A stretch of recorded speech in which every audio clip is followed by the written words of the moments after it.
3, 2, 1. Welcome to the official Grinning Goat Boomsday card preview review meta upcoming arena 18-hour long video series. That will Extravaganza! be all recorded live with no editing whatsoever if you're watching this on YouTube or listening on the podcast. I am Oddwicta. This is Merps. We've done this quite a few times. We're doing it again. Strap yourselves in for a very long analysis, and we're gonna break it up so it'll be very digestible. It'll be very manageable. But yeah, this is gonna be the start of a very long process. As usual, we're going to keep each episode very brief. It's going to be like no more than 15 minutes, and we never go over ever. We're going to do this new thing where we're going to kind of escalate you down or de-escalate you down. So first, we're going to do a nice, normal, splashy like thing that if you just want to like watch this and know what to pick and know how to win, like just like by drafting a good deck and how to exploit the new system of these like buckets and how Blizzard screwed everything up. And you can get like amazing cards for like very low buckets. No, that's great. That's this one right here. Just keep watching. You'll be fine. Then we're going to move on to the next episode, which is our usual start of how we evaluate the meta and what the new cards are coming in, how the meta's shifting, a little bit about what patch 12.0 has brought us, and really dig into how you're supposed to play and deal with the meta. That second video will be good for, at least the first couple months of the meta, unless they do something drastic, right? Whereas this video you're watching right now will probably be worthless in about a week when they rebucket things with new stats, and you can no longer exploit the system the way we're exploiting now. Although Blizzard is sometimes very slow about moving some cards like too much, right? Like you've seen them; they just did a rebucketing, and then some cards moved like very old cards moved like a bucket over, and you're like, you should have done that a long time ago. And some of them are still not in the right place. So who knows? Anyway, after our meta analysis, we are going to talk even more in detail, super technically, about how the tier list works, about how patch 12.0 changed things, about like all the specific offering rates, like all the like information and numbers and stuff. And after that, we're going to go into actual card review. So that's the order of things. Pick the things you want to watch or listen to or whatever you're doing. You don't have to go through the whole thing. We are recording this live as we normally do. This will be at least a 6-hour process for us. So if you're watching this live, strap yourselves in or leave and come back later. We'll still be here. So yeah, that's what's happening. And if you're like, this is overwhelming, just want to see what's going on with Boomsday in the arena, at least watch the rest of this video and you'll have a pretty good idea of which cards to take. Yes. Good? Good. All right. Welcome to the tier list. Okay. So we're going to kick things off. This is what we're doing. We're starting this off because we wanted to talk about Boomsday, but we realized you can't talk about Boomsday anymore. You can't talk about any expansion anymore in the arena without talking about buckets. Not just without talking about buckets, but pretty much only talking about buckets. Like the other stuff kind of matters in the background, but what really matters for the first week and whether you like win or lose is whether you know how badly Blizzard screwed up their bucketing system before they adjusted and fix everything. So what's always happened since the bucketing has started, which is exactly one expansion, and so that's what I'm going off of. So this has always been the case since bucketing has happened, is within 1 week, or at least within 10 days, Blizzard will update the buckets and fix their most egregious mistakes. Because they will have new stats, and they will be like, we screwed up. What is that? That like the 4-mana epic card that's 3/3. Night Prowler is not actually a first bucket card. By the way, this is Night Prowler. If you guys don't know what Night Prowler is, Night Prowler is a 4-mana 3/3 that has a battle cry. This is the only minion on the battlefield, gain +3/+3. Nobody, I think, thought it was a first bucket card, except everyone at Blizzard. And yeah, and so it was a first bucket going up card against Primordial Drake quite a lot, or any good card. And people picked it, and they lost a lot. The win rate of this card was like 30%, which is abysmally low on HS Replay. So if you're ever wondering how you win in the first week when the meta's messy and people are trying out new cards, it's by not falling for these bucketing traps where Blizzard messed up, and you shouldn't mess up with Blizzard. So there are cards you shouldn't take, right? And then there are cards that you should obviously take, like Silver Sword, for example. Throughout the entire system, it's always been under bucketed, and it started out like really under bucketed. And that like just flat out won you a lot of games because you picked Silver Sword. So this misbucketing in the first week has such a huge impact on the meta that it is not worth it to start anywhere else. If there's nothing else you take away from this and you just want to win, listen to the bucket and listen to these. These are going to be the most egregiously misbucketed card list. And then we'll talk, more specifics after that. Okay, so first, let's talk about the traps. Merps, you want to start us off? Ooh, okay. The trap cards. Mm-hmm. These are yeah. Yeah.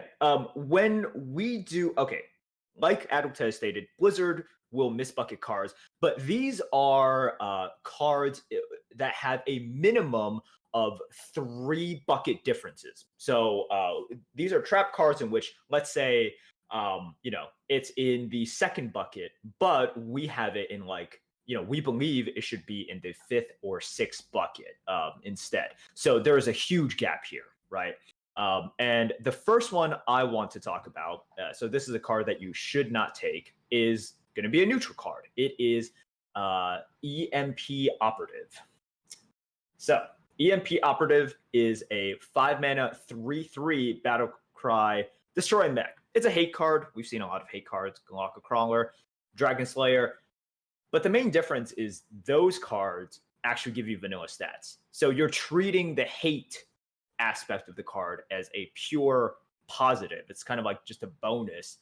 But with this, it is, man, like, I think some people think it's better than it's going to be just because they think there's going to be tons of mechs flying around. But how many mechs on average are there going to be?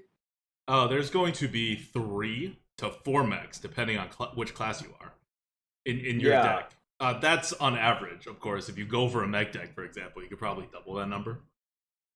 Right. So on average, you have that amount. And you can wait to hit a mech, but then once again, you're not using this card, right? Mm-hmm. And like, if you're looking at hate cards, whether it's weapon hate with the oozes, or Dragon Slayer, Galactic Crawler, all of them have fine stats. And for this card, you're just giving up way, way, way too many stats for destroying something that, yeah, you'll see it, but it's not like every deck is chock full of it. Yeah, right? You're obviously going to see more mechs in like Paladin than Mage, but on average, you're going to be waiting for a while. Long story short, it is terrible. And you even see Blizzard kind of admitting to it. Like Galactic Crawler went down a bucket in the latest rebucketing that Blizzard's done. And if you're wondering, by the way, how we know where Blizzard's putting all these buckets, we don't have insider info or anything like that.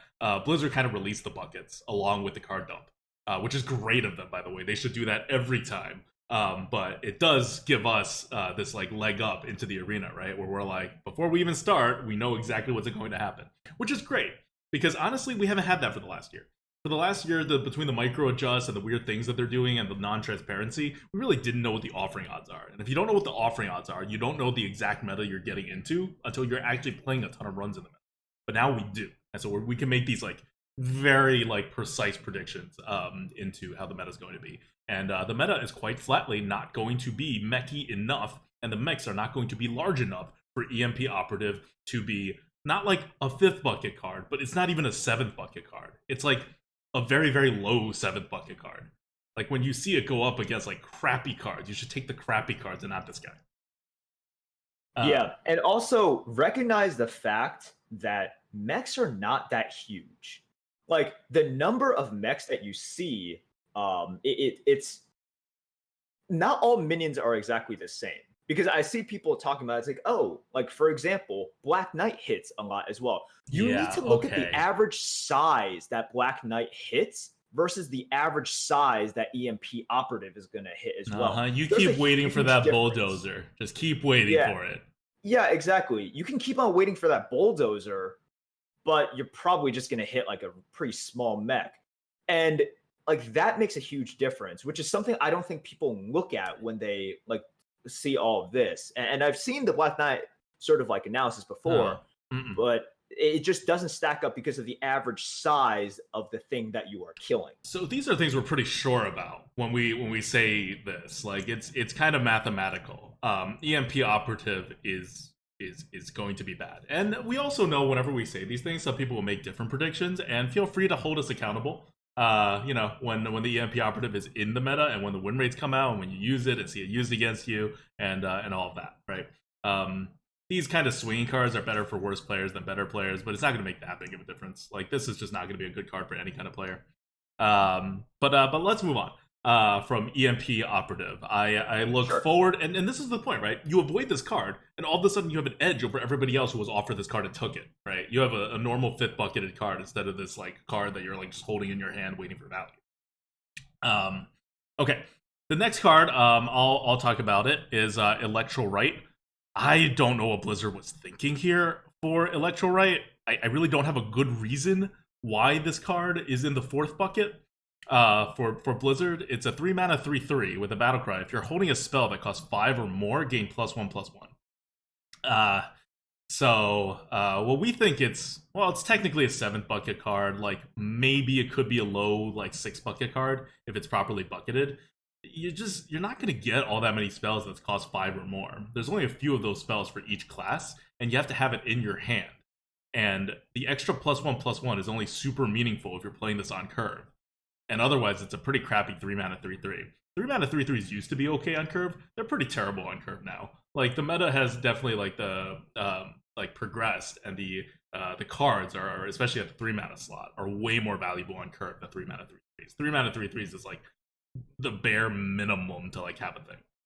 So this is bucketed in the 4th bucket where you see stuff like Yeti, and it's just nowhere near that value.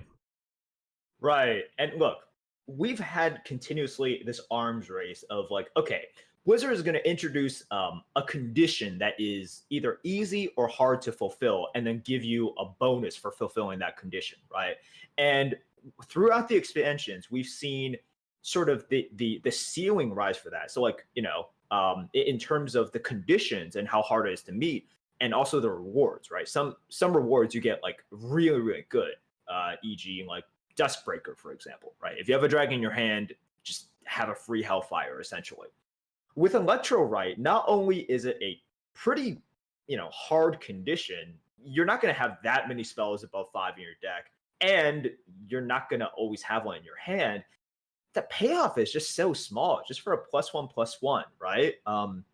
So, like, when you're looking for conditional cards, you want to weigh, like, number one, how hard it is to fulfill that condition, and for this card, it's like fairly hard, versus the payoff, like pretty bad, right? +1/+1 is kind of like the minimum that you want out of a payoff. If it's less than +1/+1, is like, is it really a payoff? So yeah, like when you have that disparity in conditions versus payoff, it equals just not a good card. No. Next card, why don't you go? Okay, so we're gonna actually get into a class card now. This is from your favorite class, Warrior, and it is Weapons Project. It will be draftable within the 4th bucket, but we believe it is a solidly 7th bucket card. Weapons Below 7th bucket card. Right. Weapons Project is a 2-mana spell. Each player equips a 2/3 weapon and gains 6 armor. These kind of cards are really bad in the arena. And by kind of cards, I mean cards in which you spend a card, you spend mana, but both players get the same effect. It works, possibly in constructed, because stuff like this, this effect can be really, really strong, right? Weapon hate can be really, really strong. In arena, when you have a double-sided thing, but you lose a card and you lose mana, it just doesn't work out. Like, weapon hate is like not that important in arena that you like would want this. This is just such bad value for you.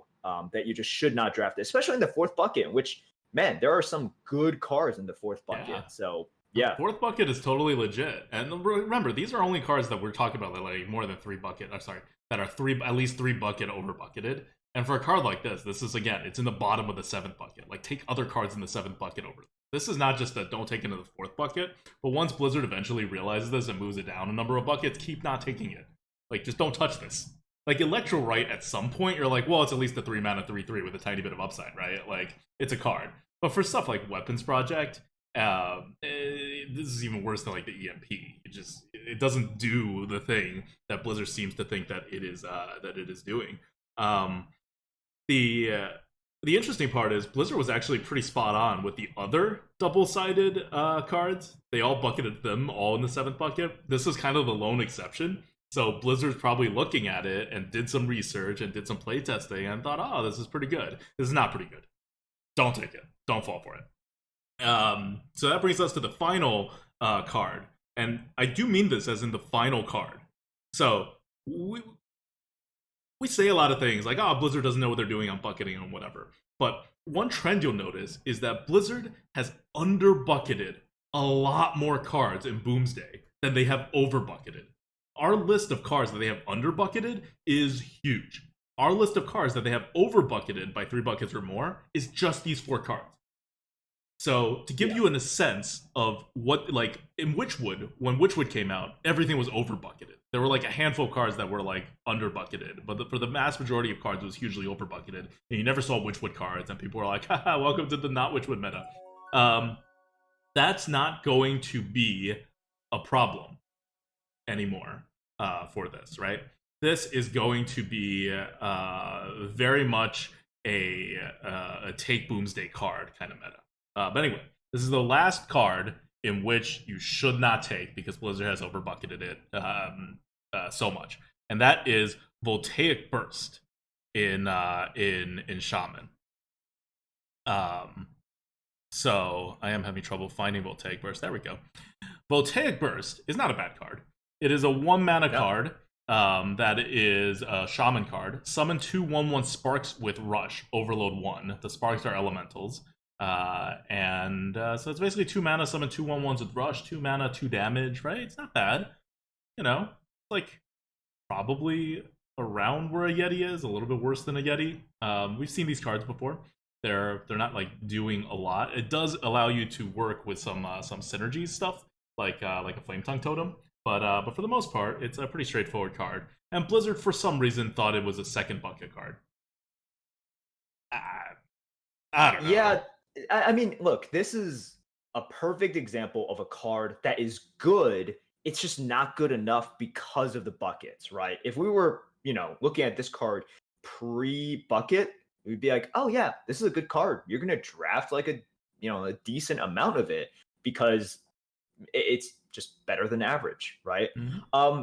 But yeah, it's going up against some really premium cards because it's in the 2nd bucket. And you look at it, I mean, this is sort of a small removal, right? But the overload hurts. It is a small removal. And what's in the 2nd bucket? A lot of really, really good removals, like big removals, AoEs. You have some weapons in there as well. Like, it's just not good enough because of the competition. So you probably shouldn't take it. It doesn't even offer anything. Almost should never take it. That's why, like, we're not even just telling you, oh, these are cards Blizzard like over bucketed. These are cards Blizzard like hugely over bucketed. Right. Like that you can say like rules, like never take this card. Like that's how bad they've over bucketed it. Like I don't care what your deck looks like, don't take this card. Yep. So once again, there are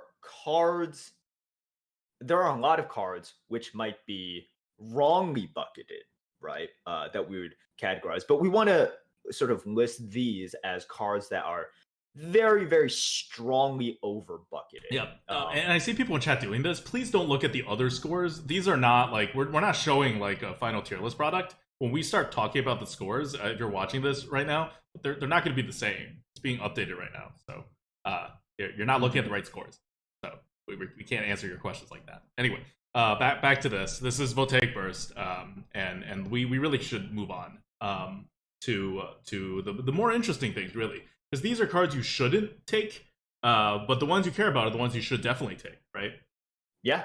Definitely. This is where people extract value, right? This is where people win in the draft by identifying cards that Blizzard has misidentified but are much better, right? This is where someone else doesn't take this card, you take this card, and you immediately have a value advantage in your draft. All right, so go for it. What is the number one card that you should always take that Blizzard is kind of misbucketing right now?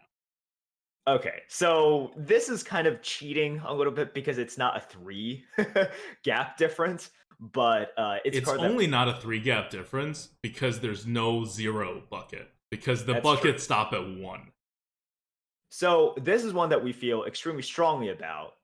I know some people feel differently, but it's Giggling Inventor. Giggling Inventor is a 5-mana 2/1 minion with Battlecry. Summon 2 1/2 mechs with Taunt and Divine Shield. Summon 2 Annoyatrons, essentially. So for 5 mana, you get double Annoyatrons and a 2/1 minion. We just think this card is going to be meta defining. In a meta that we predict to be, number 1, more curve oriented, number 2, less removals.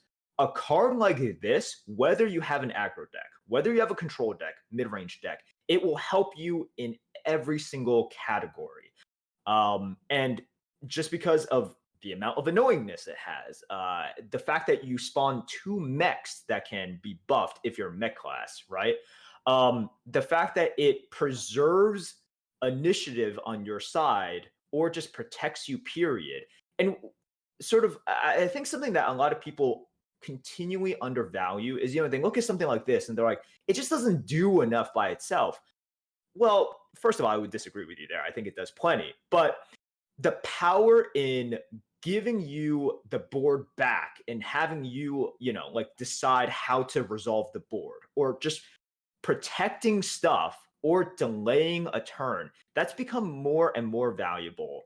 And it's sort of this unseen goodness that I think people still undervalue to this day. And it's part of the reason why I think Giggling Inventor is just bonkers. It's so good. And since it's in the third bucket, I would take it every single time. We have this rated as the highest rated neutral card, tied with Stoneskin Basilisk, above Primordial Drake. It's not going to be like that for every class. This is kind of skewed somewhat by the classes who care about their lives a lot more, like Rogue and Warlock.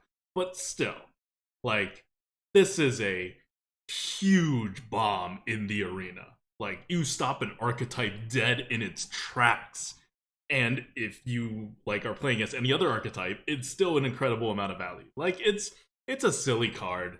It should never be printed. It should really never be underbucketed. No joke. I contacted devs at Blizzard after I saw this card released, and I'm like, hey, you guys really need to put this in the first bucket.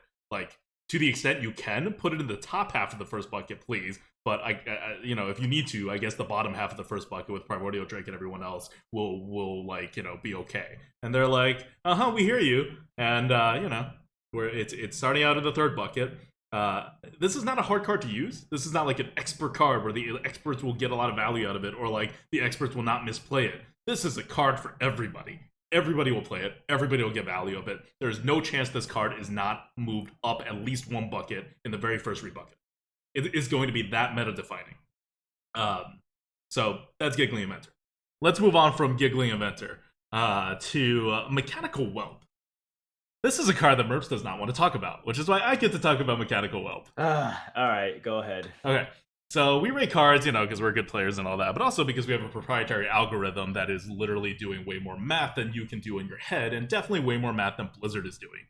And so it comes up with some interesting things that may or may not be true, but so far the success rate has been really high that unless something's really much we check it a number of times to make sure it's not doing something too crazy, but then we kind of just lean into it if it's doing something that we're like, this, it can't be screwing this up. There's no screwing up on this one. And here's one of those cards. If you talked to me when this card was revealed, I would have said, oh, that's a strong card. I would not have said, oh, that is a card that should probably be in the second or third bucket, which is what this card should be in. Mechanical Whelp is in the 6th bucket. It should be in probably the second bucket, maybe even the first bucket, depending on how you're defining the buckets. But I think second bucket and at least third bucket at minimum. It is better than a Yeti, is what I'm basically trying to say. Very obviously, not obviously, but very when you play it, it will be better than a Yeti. Mechanical Whelp is a 6-mana 2/2. Death Rattle summon a 7/7 Mechanical Dragon. It is a double mech. It provides one of the largest mech bodies in the entire game. And if you see the magnetic cards, they're usually a lot better on large mech bodies than they are on small mech bodies. And there's just really not a lot of large mech bodies. So this is one of the only ways to get a large mech body. And it is 9/9 worth of stats for 6 mana. And you're not going to have to wait too long to get the value out of it too, because your 2/2 is going to die pretty quickly. It is also a very good way to prevent a board clear, right? Like, one of the things you're always looking for as a player who's like winning is a way to prevent yourself from getting board clear. So Priest aside, because Priest has Shadow Madness, and this is a terrible card against Priest that you should probably never play until you're absolutely sure the Priest has no Shadow Madness. Against everybody else, you're forcing them to deal 2 more damage to it first, so they can't even ping it away before they do the board clear. It is an excellent board stabilizer. It will be better for good players than, like, for players who are on the board and who are like better at the game generally than for bad players, but not by too much. So I don't expect Blizzard to ever put this in the second bucket, but I'm saying that if you're generally a good player and you win like 5 wins per run, this is going to be good for you. This is going to be better than a Yeti for you. I do think that no matter what happens, Blizzard's going to end up moving this up from the 6 bucket. Like, there's no way it stays that low. No matter 6 bucket is just way. It's just way too low. Yeah. So this is really less like, it's not like Mechanical Whelp is in the same league as Giggling Inventor, or like the other super premium cards. But it's a card you're definitely going to want to take every single time it shows up in the 6 bucket. Yep. Sounds good. Next. What is next for us? I forgot. All right. Wow. Way to be on top of things. How about you introduce it and then I talk about it? I'll introduce it. This is going to be a very impactful card in the arena. It is going to be Omega Defender, a 4-mana 2/6. It is epic. You're not going to see it too often, but it is neutral. Yeah. We're just starting with the neutrals. We're doing 4 neutrals, and then we're doing 4 class cards, by the way. It is a 4-mana 2/6 taunt battlecry. If you have 10 mana crystals, gain +10 attack. We're very familiar with it. It's one of the first cards ever revealed in Boomsday. Take it away. Yeah. By the way, they changed the art on this, right? Did you notice? Cannot confirm or deny. Here? Right. You never look at this. Anyways, Omega Defender. We've seen this stat line before. It's a Stegodon, right? Mm-hmm. Essentially 4 mana for a 2/6 taunt. It's a Stegodon, and it's very serviceable. Stegodon is quite annoying. And you just have to think of the number of times in which you get to 10 mana and then you're able to cast this for a huge tempo gain, right? Like a huge amount of tempo gain. Even if that percent chance is not too high, the total amount of stats on average that you get is just really super insane. So it goes from a serviceable card to a crazy card that could potentially just end the game if they don't have an answer to it, because 12 damage to the face is ridiculous. So that's kind of it. There's not really like a super deep analysis for this, but I will say generally, if you look at the Omega cards, Blizzard doesn't think very highly of them. In the arena. They either want you to pick it a lot, or they just don't think that it's going to be super powerful. And for all of the Omega cards, as you're going to see through this video, we're like a theme with the Omega cards is just being like, why? You got to bucket this higher, because all of the Omega cards are extremely, extremely good. Again, we're not talking like Giggling Inventor, Primordial Drake levels of good here, but we think it should be in the second bucket. Right? Yeah. Like, I think that's a good home for it. Because there are people who look at the Omega cards and like, these are the best cards ever. They're not the best cards ever. But they're still way better than what Blizzard thinks it is. This is better than a 5th bucket card. All right. And now we're going to talk about another interesting card that is hold on. Am I getting this right? Okay, so we don't have the number right on this one. It's not gonna be that high. Because still gonna be high. It's still gonna be high, but it's not gonna be that high. It is Skaterbot. Skaterbot is a 1-mana 1/1 mech with rush. So it's a mech boar. Well, magnetic and rush. And it has just let me. I was slow playing it. Why are you? It shows it right there. For the podcast. I was slow playing it for our loyal Lightforge listeners on the podcast. Oh god, ruined. So bad. So, as a mechanical bore, it would not be that great, and it would definitely be something in like the 7th bucket. But Blizzard has put this in the 5th bucket because Blizzard recognized that the card is better than that. It has magnetic. And magnetic means you can put the card onto another mech, and you can give that card rush and +1/+1. So normally a card that gives a card rush, this card actually, like I'm pretty sure it exists. It's just not in the arena. It's in the classic set. They changed it a couple times. They took it out of arena. It's a warrior card. It's 1 mana. If it were in the arena, it'd be better than average. This is going to be the same thing on a mech, except you also get a +1/+1 on top of it. So it's really good on a mech. And if it's not, you're still playing a 1 mana 1/1 ping or a 1 mana 1 drop, depending on how you want to work with it.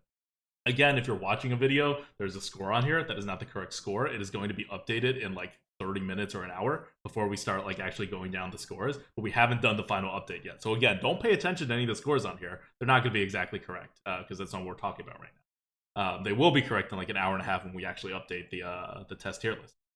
Okay, so this card Blizzard has it as a 5 bucket, and we think it should be more like in the 2nd bucket. Like this is what drives a lot of the mech synergies, and it doesn't. The good part about it is that it's only 1 mana, so you get the mech synergy as long as you have a mech in hand. You don't need a mech on the board to like survive a turn or something to be able to do this. And to be fair, Blizzard, I think, like systemically miss buckets cards that give rush.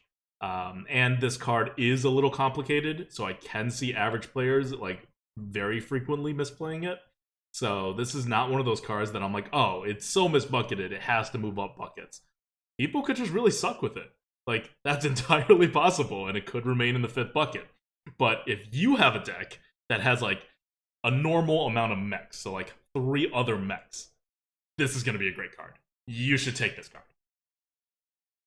Yeah, this is something that we have seen, right? Like average players, it's hard for them to make up for the smallness of a card, right?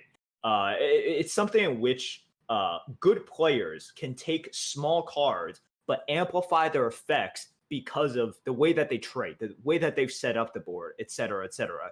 And it's something that is hard for like your 3-win players to make up for. If they keep on just drafting small cards, they will use it suboptimally, and the smallness of that card will really, really sort of be highlighted. So I agree. I think Skaterbot might sort of suffer from that, but we think it's a really, really good card. Yeah. So it's going to be pretty high. And we won't talk about the other neutrals. So unlike the cards that Blizzard has has overbucketed too much, the ones that Blizzard's underbucketed for Boomsday are so many. There are so many cards that they've underbucketed. Boomsday is a very underbucketed expansion to release, which means just taking Boomsday cards is generally a good idea.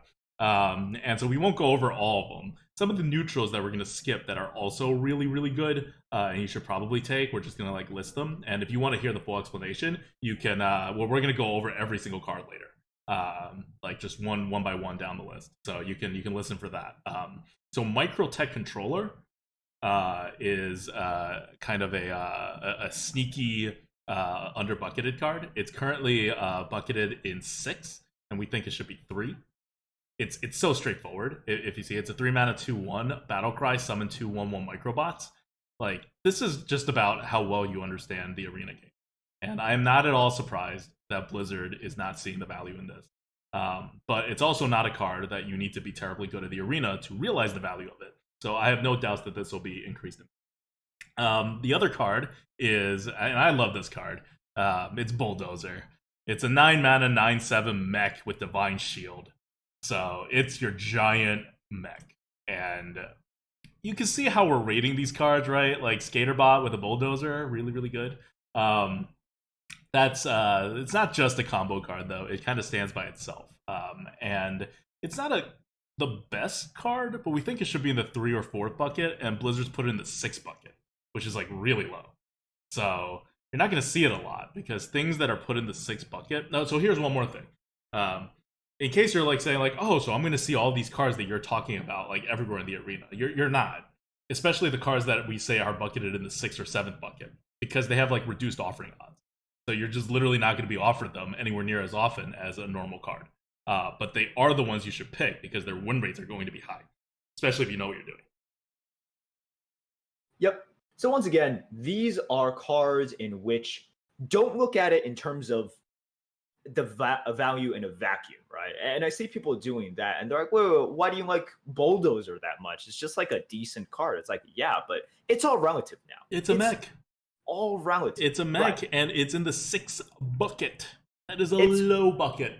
Exactly. We're talking about a card. It's like, should it be placed in the bucket that it's placed now? That is just the first conversation that we should be having. It's no longer how good is this card. Oh yeah, these are not like Giggling Inventor aside. These are not the best cards in Boomsday. That's not what we're saying. That's not what we're presenting here. The best cards in Boomsday don't matter. You take a good card and you put it in the top bucket, it's gone.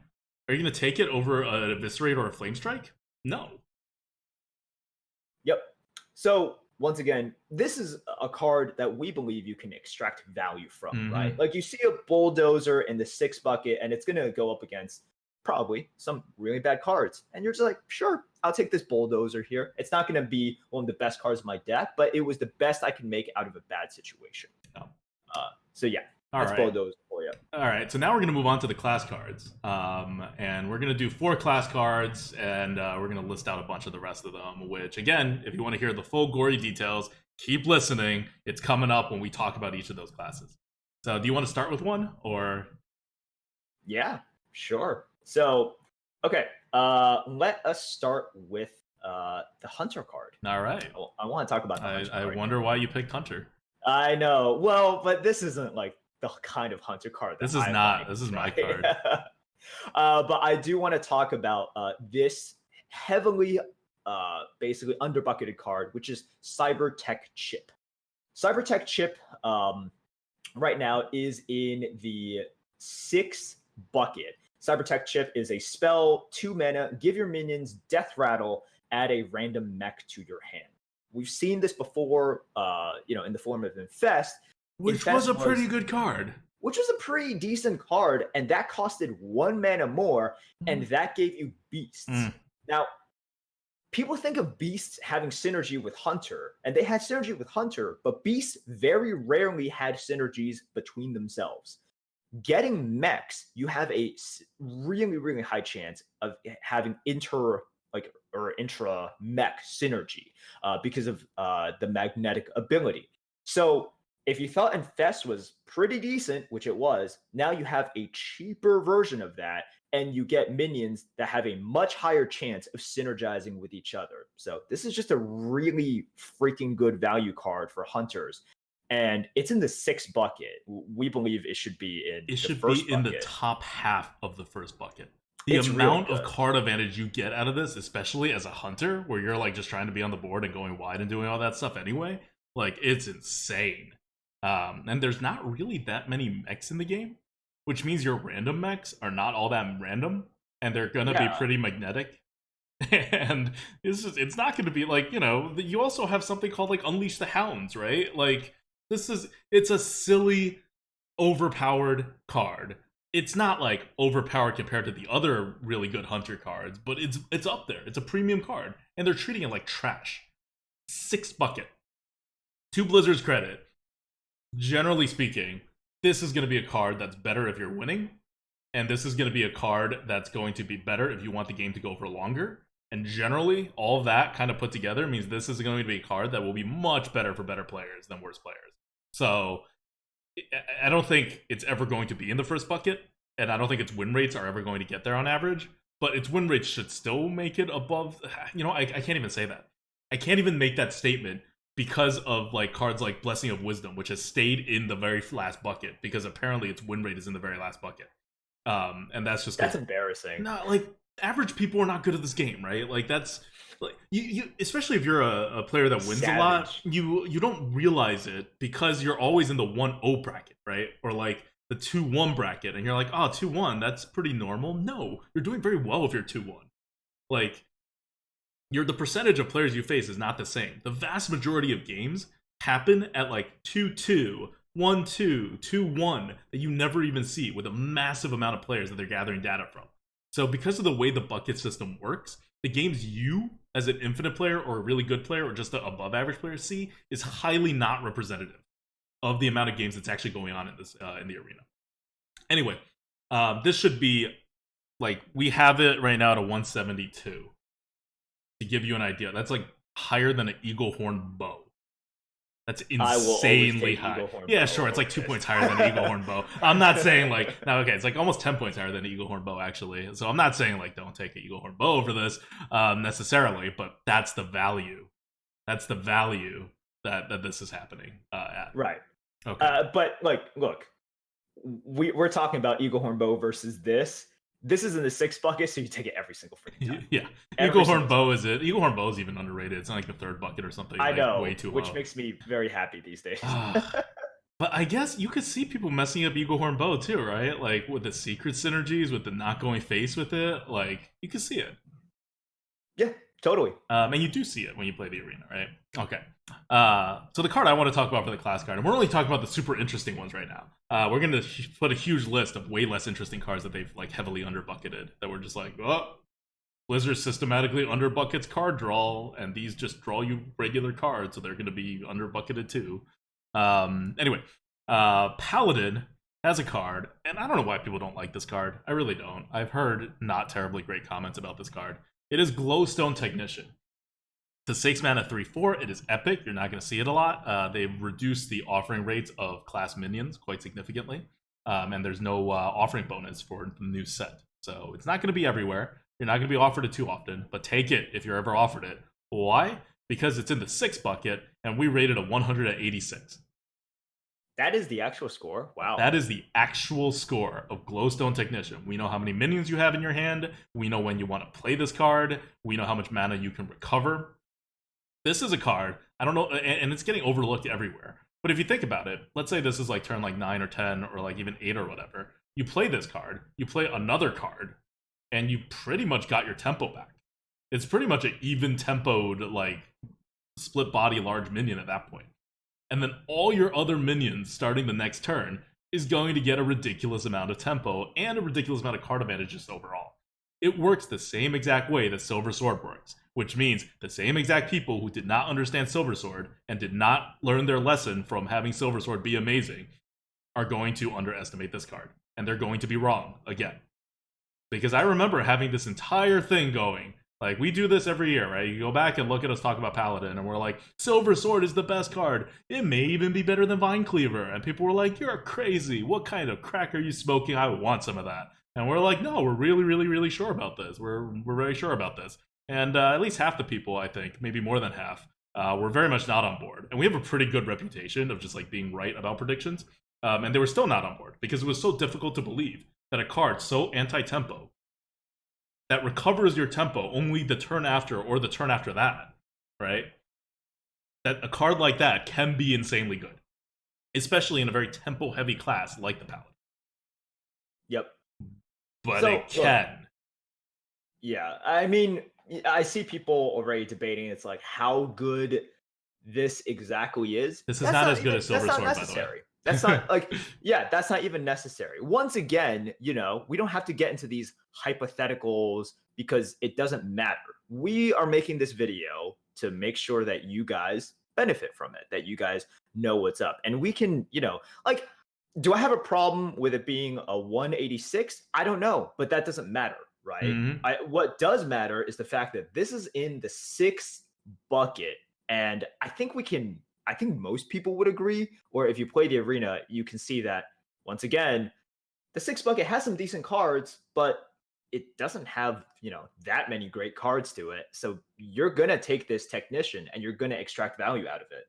Yep. And again, this is in the 6 bucket, so its offering rates are lowered than in the other higher buckets. So you're really not going to see it in the arena a lot, which is a good thing. But every time you see it offered, draft it. Not going to be disappointed. Yeah. Okay, what do you want to do next? Well, I also want to just point out, because we're not talking about the other paladin stuff, but paladins are going to benefit from it. Oh yeah. Because I don't want people to think it's like, whoa, wait, you're talking about the technician? What about like this card and that paladin card? I think they're all really good. They're all really good, and Blizzard has made mistakes by underbucketing a few cards that are going to make paladins really, really annoying. So don't worry, we're not like we're just kind of going through the most egregious ones, and we think that the technician is the most egregious, but there are some other very egregious ones in paladins as well. Yep. Okay. All right. So next card. Next card is Shooting Star. This is within Mage. And let's see. Shooting Star. I lost my place as well, but I found it. Haha. Okay. Shooting Star is a 1-mana spell, which is deal 1 damage to a minion and the minions next to it. It's a slightly smaller Arcane Explosion for a huge mana cost. For half the mana. For half the mana. That's pretty good. There are not too many times in which you are going to say, man, I really need, that Arcane Explosion to hit like 5 things, 6 things, etc. Well, obviously, you don't play against worms. That's fair. Against Violent Worms, it is Arcane Explosion is a lot better. But this is so good tempo, and it just ties into a theme that you're going to see within this expansion, which is spell power. Mages are going to get spell power because of 2 other cards that they have right now. So not only a Shooting Star, just a good card generally, it has a lot of support within this expansion. Right now, Shooting Star is going to be in the 6 bucket. Once again, like 6 bucket is just where a lot of good cards are clumped together. But we believe that it should be significantly higher, probably in the 2nd bucket. That's how good it is. Mm-hmm. So, to be fair, Blizzard underrates Arcane Explosion too. So it's not like, and I don't know how, but like, I don't know. This is not like an expert card or anything like that. So I don't know how the win rates are working out for this. But regardless, it's going to be better than the 6 bucket. And this is the only card that is a class card that we've shown that we're not like, this is the best card ever. It's only in the 2nd bucket, not like the top half of the 1st bucket in terms of where it should be. But it's just interesting in that you should. I think this card may get overlooked by a lot of people because it doesn't do a lot. It's a small card. Mages already have a ping, but invest in it, right? Especially if you have any kind of spell damage at all. Yep. Okay. So last card that we're going to talk in depth about for that is heavily underbucketed, and then we're going to give you a list of other cards heavily underbucketed, and we'll talk about all of those afterwards, way deeper into this very, very, very long card reveal stream. But we need to point out one of the best cards in the entire set, Boomsday, and you would think that the best cards in the entire set, like the best class card in the entire set, Omega Assembly, which is the card right now, would be rated pretty high by Blizzard. Or you would think that the best card in the set in the neutral category, like Giggling Inventor, would be rated pretty highly by Blizzard. This is just not the case. Like, what I've noticed when we kind of go down and we're like comparing our tier list with the buckets is that Blizzard gets better in the middle zone. Like, there's not a lot of complaints I have about stuff that Blizzard buckets like 4 or 5, and the vast majority of 6s and 7s are also correct. But like 1, 2, and 3, Blizzard is off as often as they are like on it. And I don't know why that is, but it's definitely a trend, and it not too surprising given Blizzard's track record with the arena. But this is hard to overlook, I think. Omega Assembly is a warrior card. It is a 1 mana card. It says Discover a Mech. That, in and of itself, should make it higher than the 5th bucket it's in. If it had no other text, it should probably be higher than the 5th bucket, maybe the 4th bucket. Now, it does have text. And the rest of the text is, if you have 10 mana crystals, keep all 3 cards. That means if you play it when you normally should play a card that's just discovering you a mech, which doesn't have like initiative or anything, most likely, is playing it like when you have 10 mana, right? So you don't anti-tempo yourself. And then you get 3 cards. And they're 3 random mechs. So Blizzard seems to think random mechs are terrible in the arena. We've seen this with that Hunter card that generates you random mechs. We're seeing it with Omega Assembly right now. This card is in the 5th bucket. It is easily in the top half of the first bucket. I also don't think that, like if anything, right? Like, and you should, by the way, for this card, you should pretty much always wait for 10 mana. Like, you almost never play it before 10 mana. I don't care what the situation is. I don't care if you're, like, burning mana or, like, whatever. Maybe if you otherwise would have to totally skip a turn on, like, turn 4 or later, you may do it. But really, you should just wait till turn 10. And I can see it being misplayed, but really, it's not going to be misplayed that badly. And when you get 3 random mechs in your hand, it's pretty self-explanatory what to do with them. You put them on the board and you buff each other, and you get a lot of value out of this card. So I don't know. I see very little chance this card is not raised quite a few buckets very quickly. Yeah, I just don't see how it can be anything but super premium, right? So, like, some of these cards, you know, you're looking at, you're like, I can see why Blizzard thought this way. Other cards, you're just like, no. I don't know who did this. I don't know what kind of stats they were using to do this, but it's just flat out wrong, and it does not take a, you know, tier list expert like we are to know that this is a top card. Okay, so that's Omega Assembly, and those are not the only under-bucketed cards that are in classes. We just don't have time to talk about all of them right now. We'll talk about them later when we deal with the classes one by one. The rest of these are not, like, as interesting, which is why we don't talk about it, but they're just as under-bucketed.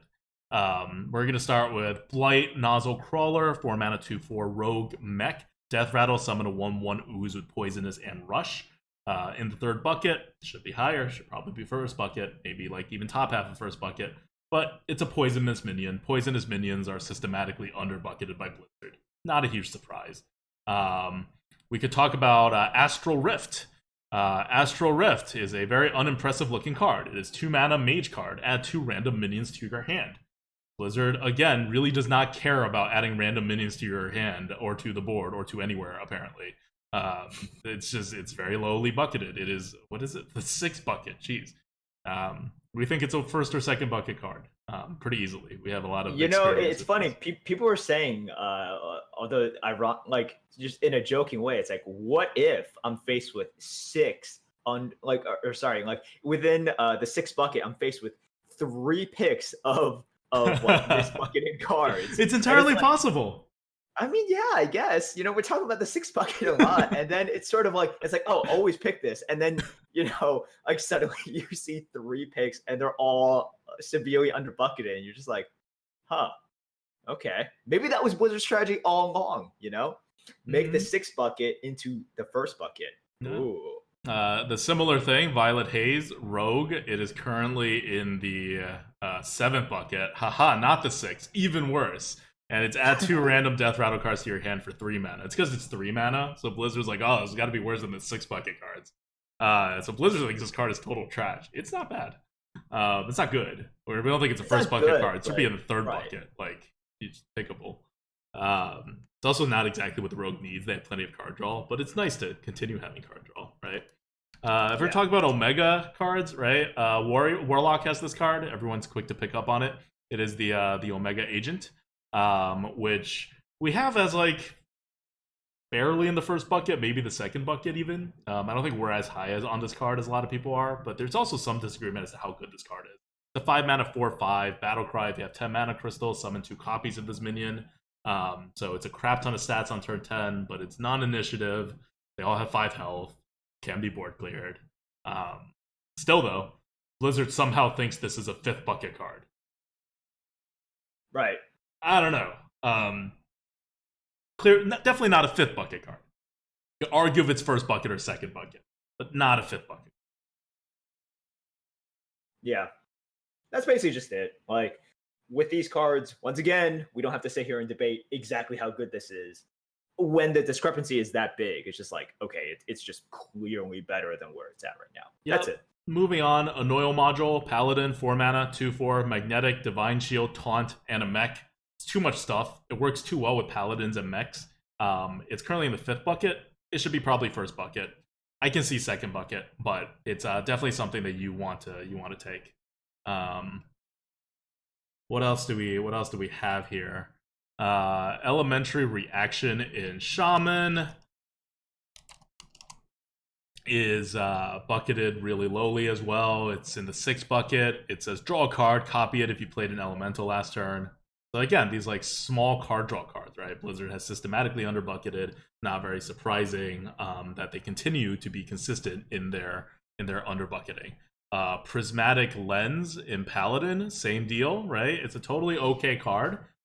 Should probably be in the 3rd bucket, maybe the 4th bucket, but instead it is in the 6th bucket, and it is a 4-mana Paladin card. Draw a minion and a spell from your deck, swap their costs.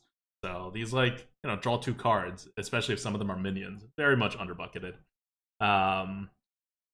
Here's one we didn't talk about that's a little interesting. I'm surprised Blizzard didn't bucket this very highly.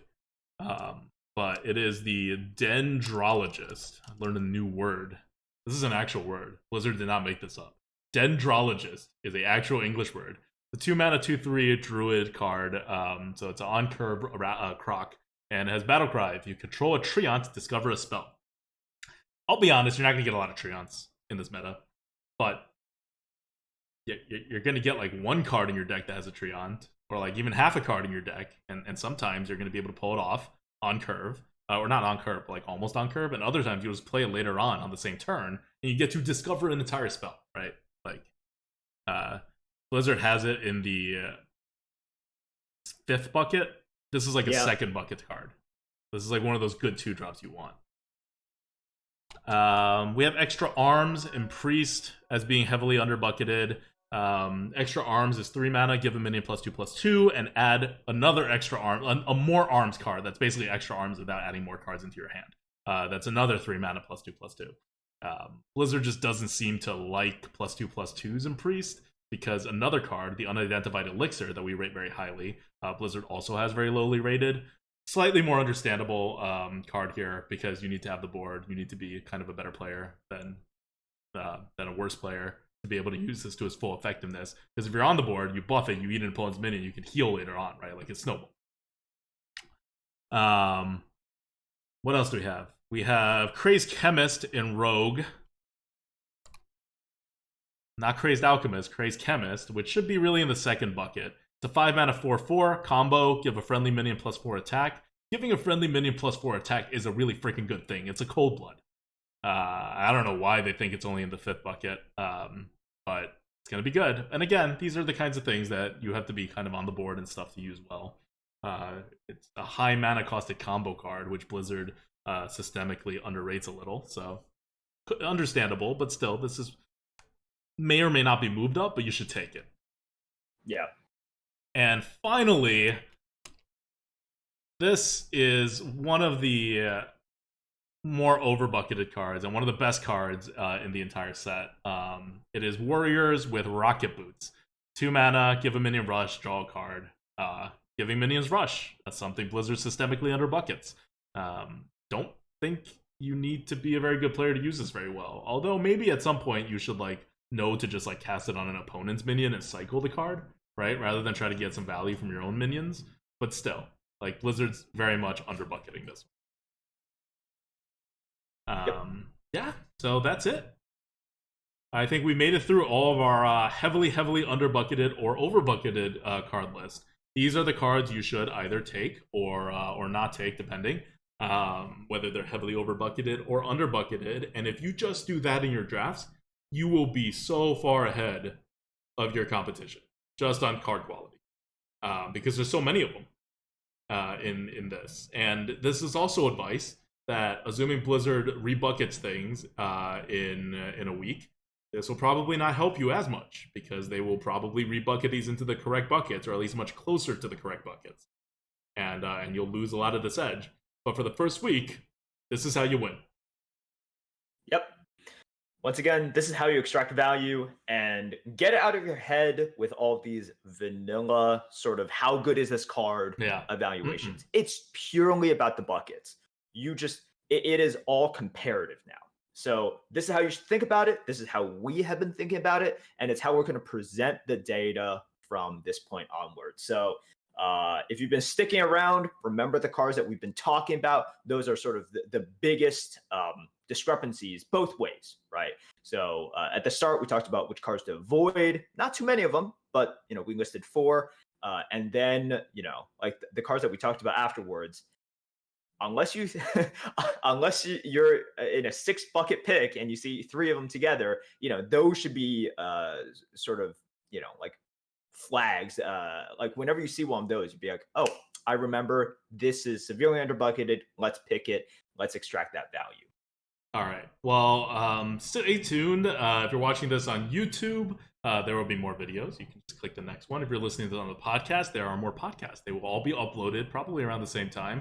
And you can also switch between the mediums if you want. And if you're watching this live when you are going to leave because you have stuff to do, because we're going to be here for 6 hours, you can catch this in one of the other ones coming tomorrow. And I'm also going to try to make a rerun happen tomorrow night because we're not streaming tomorrow night, Monday night. So if you want to catch a live viewing experience, you can also tune into the channel. Just experimenting with this Twitch rerun system and seeing where it gets us. Anyway, that is it for the very first episode. I know we said we keep it to 15 minutes. We don't mean the first one. The first one's not going to be 15 minutes. The next one's not going to be 15 minutes either. It's the ones after that that's going to be 15 minutes. Just FYI. We're not like we know. We didn't go over by 45 minutes. Yes, that's basically what we're saying. We hope this was informative, and we hope that, no matter what kind of players you are, no matter what kind of players you can, if they're playing the arena in the first week of the meta, you should recommend them this video. Or you can just take the information from this video and present it as if you came up with it, and you can sound really, really, really smart. And we're okay with that. Just go ahead and let people know about us. We are the Grinning Goat. I am Adwikta. That's Merps. The Lightforge tier list is where all this information is going to be on. It is at thelightforge.com/grinninggoat. Our YouTube channel is youtube/grinninggoat. We have a lovely long-running patron, and a huge shout out to all of our patrons who have supported us throughout so many years. Patreon.com/grinninggoat. And I don't know if I'm leaving something out. All of our subscribers on Twitch, all the people who follow us and send our content everywhere. Just thank you guys so much. And of course, the people who get the least love around here are our mod team. Who are I love our mod team. They're really some of the most disciplined and best mod people that I've seen. And we just don't give them enough shout outs for all the excellent work that they do for us. All right, I think that's it for part 1. Stick around for part 2, where we will go a little bit more in depth, talk about patch 12.0, and talk about the changes that come with it. See you guys in the turn. See ya.